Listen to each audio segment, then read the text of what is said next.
हर हर महादेव।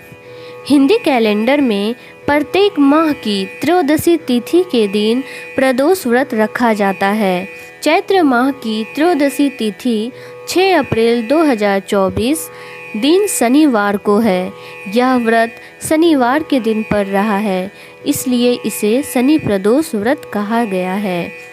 धर्मशास्त्र में प्रदोष व्रत को बहुत ही फलदायी माना गया है। कहते हैं इस दिन यदि प्रदोष काल में भगवान शिव का विधि विधान से पूजा किया जाए तो जीवन में आ रही सभी परेशानियां दूर हो जाती है और सुख समृद्धि का वास होता है। शनि प्रदोष व्रत कथा इस प्रकार है। पौराणिक कथाओं के अनुसार प्राचीन काल में एक नगर में एक विधवा ब्राह्मणी रहा करती थी। पति की मृत्यु के बाद उसके पास लालन पालन करने का कोई साधन नहीं था, इसलिए वह भिक्षा मांगकर अपना जीवन व्यतीत कर रही थी। रोजाना की तरह एक दिन जब वह भिक्षा मांगकर वापस अपने घर की ओर लौट रही थी तो रास्ते में उसे 2 बालक दिखाई दिए जो कि अकेले थे और अपना रास्ता भटक गए थे। ब्राह्मणी दोनों बालकों को अपने साथ घर ले आई और उनका पालन पोषण करने लगी।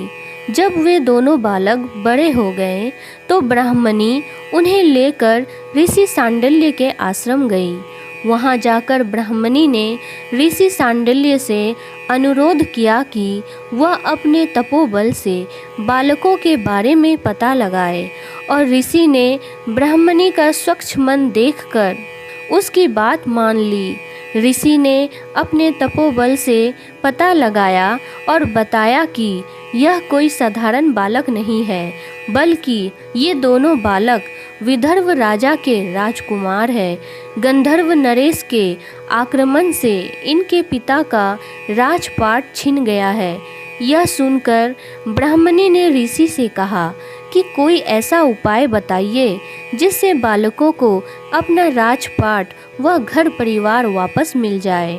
ऋषि सांडिल्य ने ब्राह्मणी और राजकुमारों को प्रदोष व्रत की महिमा बताई और यह व्रत रखने की सलाह दी। ब्राह्मणी और दोनों राजकुमारों ने विधि विधान से प्रदोष व्रत करने लगे। एक दिन बड़े राजकुमार की मुलाकात अंशुमति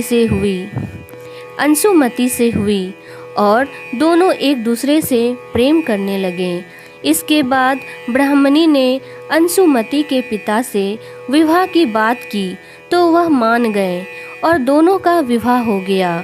अंशुमति भी एक राजा की पुत्री थी और उसके पिता के सहयोग से दोनों राजकुमार ने गंधर्व पर हमला किया और उनको जीत लिया, जिसके बाद दोनों राजकुमारों को अपना सिंहासन वापस मिल गया और गरीब ब्राह्मणी को भी एक खास स्थान दिया गया, जिससे उनके सारे दुख खत्म हो गए। राजपाट वापस मिलने का कारण प्रदोष व्रत था, जिससे उन्हें संपत्ति मिली और जीवन में खुशहाली आई। हर हर महादेव। राधे राधे।